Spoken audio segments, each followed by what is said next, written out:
Secretary A. Bharat. Let's watch the live. తర్వాత 2017 కల్లా complete చేసింది సీమెన్స్ గమేలా ప్రాజెక్ట్ అనేది ఒకటి కంప్లీట్ చేయడం జరిగింది. 2017లో ఒక రిట్ వేయడం జరిగింది. ఆ ల్యాండ్ వాపస్ ఇవ్వడం అనో లేదా కొన్ని ఇష్యూస్ వల్ల అది దాదాపు 2017 నుంచి 2024కి డిస్పోజ్ కావడం జరిగింది. సో ఫైనల్గా ఇప్పుడు ల్యాండ్ ఎవరితో ఉంది? ఇఫ్కో ఏదైనా ప్రైవేట్ కంపెనీనా లేకపోతే government? It's a cooperative society. More than 5 crores farmers are registered in that.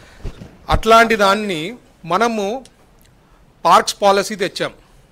Parks పాలసీలో 3 రకాలు ఉంటుంది. 3 రకాలు ఏమి? ఒకటేమో complete private land. If you want to do a industrial park, అదొక ఒక మోడల్. సెకండ్ మోడల్లో వచ్చి గవర్నమెంట్ది ఉంటుంది, at the same time private వాళ్ళకి ఉంటుంది. అది మోడల్ 2. మోడల్ 3 ఏమి? కంప్లీట్ గవర్నమెంట్ ల్యాండ్ డెవలప్ చేసేదానికి.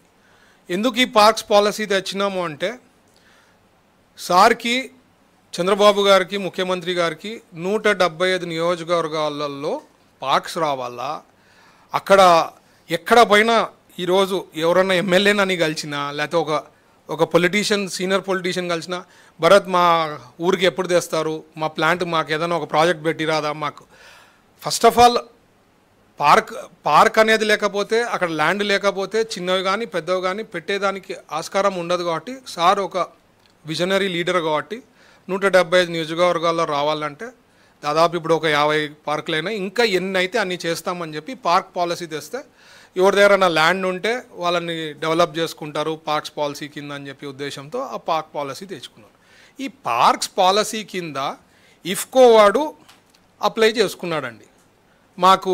మేము ఇండస్ట్రియల్ పార్క్ని కన్వర్ట్ చేయండి, మాకు ఎస్ఈజెడ్ నుంచి తీసేసి మాకు ఈ ఇండస్ట్రియల్ పార్క్గా 2770 ఎకర్స్లో చేస్తే దాదాపు 70,000 మంది ఉద్యోగాలు వచ్చేదానికి అవకాశం ఉంటుంది.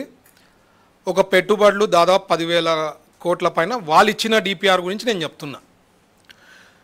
సో అది వచ్చిందనుకోండి, అక్కడ ఏదైనా ఇండస్ట్రీస్ వచ్చేదానికి అవకాశం ఉంటుంది. ఇప్పుడు నారాయణ గారు కూడా మొన్న కూడా మాట్లాడారు, ప్రశాంత్ రెడ్డి గారు ఎమ్మెల్యే గారు కూడా నేను నెల్లూరు పోయినప్పుడు అడిగినారు, భరత్ ఇక్కడ పెద్ద ల్యాండ్ ఉంది, మీరు ఐదర్ క్యాన్సిల్ అయినా చేసుకోండి, తీసుకోండి, చాలామంది అడుగుతున్నారు. ఇప్పుడు ఆయన ఇండస్ట్రియల్ పార్క్ పెడుతున్నారు. దీంట్లో గవర్నమెంట్కి ఏం నష్టమైంది?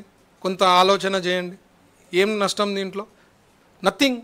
వాళ్ళు ఏమంటారు, గవర్నమెంట్ ఇచ్చేసింది ల్యాండ్ అంటుంది. ఏడుంది ల్యాండ్? మనతో ఎప్పుడో వాళ్ళ చేతిలో ఉండే దాన్ని ఎట్లా రివైవ్ చేసి ఎట్లా యూస్ఫుల్కి తేవాలనే ఉద్దేశంతో మనం వర్కౌట్ చేస్తున్నాం. సో దీంట్లో ఆయన రాసిన దానికి అర్థం ఏమన్నా ఉందా? ఏదో ఇచ్చేసినాం ల్యాండ్ అని చెప్పి పేపర్లో రాస్తాడు. సో ప్రజలకి రాంగ్ గైడెన్స్ ఇస్తూ ఉంటాడు. అది ప్రజలు అర్థం చేసుకోవాలి. సో దిస్ రివైవ్ అయితే 70,000 అంటే 70,000లో 50,000 ఇండైరెక్ట్ ఎంప్లాయ్మెంట్, 20,000 మందికి డైరెక్ట్ ఎంప్లాయ్మెంట్ అని వాళ్ళు డిపిఆర్లో రావడం జరిగింది. 10,000 కోట్ల వరకు పెట్టుబడులు వచ్చేదానికి అవకాశం ఉందని చెప్పి ఆయన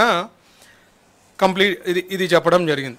దాంట్లో నేను ఒకటి మెయిన్ చెప్పాల్సింది, ఇఫ్కో వాళ్ళు కొన్ని కంప్లీట్ చేశారండి. దాదాపు 300 కోట్ల పైన ఈ పాటికే ఖర్చు పెట్టినారు.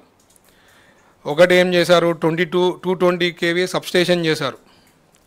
అదే కాక 79 ఎకర్లో ఇంటర్నల్ వాటర్ స్టోరేజ్ పాండ్ ఒకటి కట్టారు. సివరేజ్ ట్రీట్మెంట్ ప్లాంట్ పెట్టారు. అక్కడ వాటర్ పైప్ లైన్ దాదాపు 13.8 కిలోమీటర్స్ పైప్ లైన్ అయిపోయింది. 27 కిలోమీటర్ బౌండరీ వాల్ కట్టారు. ఇవన్నీ వాళ్ళు చేశారు. సో దీంట్లో గవర్నమెంట్కి ఏం నష్టం లేదు, ప్రజలకే ఉపయోగపడుతుంది, అక్కడ ఉద్యోగాలు వచ్చేదానికి ఉంది, ఇండస్ట్రీస్కి వచ్చేదానికి ఉంది. సో దీనికి ఆ చెత్త పేపర్కి అడుగుతున్నా, ఏం దీంట్లో తప్పు జరిగింది, మీరు క్లారిఫికేషన్ ఇవ్వండి. మీకు ఇంకా డౌట్ ఉంది అంటే ఇవన్నీ చెప్పిన, దీనికి ఏం చెప్తారా? ఆన్సర్ ఇవ్వాలి. దానికి ఆన్సర్ ఇచ్చేదానికి ఉండదు, రాసేస్తారు. దానికి మేము ఆన్సర్లు ఇచ్చుకుంటూ కూర్చోవాలా. ప్రజలకి తప్పుదోవ పెట్టే దాంట్లో ఉంటారు. సో కన్స్ట్రక్టివ్ అపోజిషన్గా పనిచేస్తే రేపు 2029లో అట్లీస్ట్ అపోజిషన్ వచ్చే స్టేటస్ అన్న ఉంటుంది. లేకపోతే సింగిల్ డిజిట్కి పడిపోతారు వాళ్ళు. అది వాళ్ళు అర్థం చేసుకోవాలి. నెక్స్ట్ దాని గురించి హెచ్ఎఫ్సిఎల్, హిమాచల్ ఫ్యూచరిస్టిక్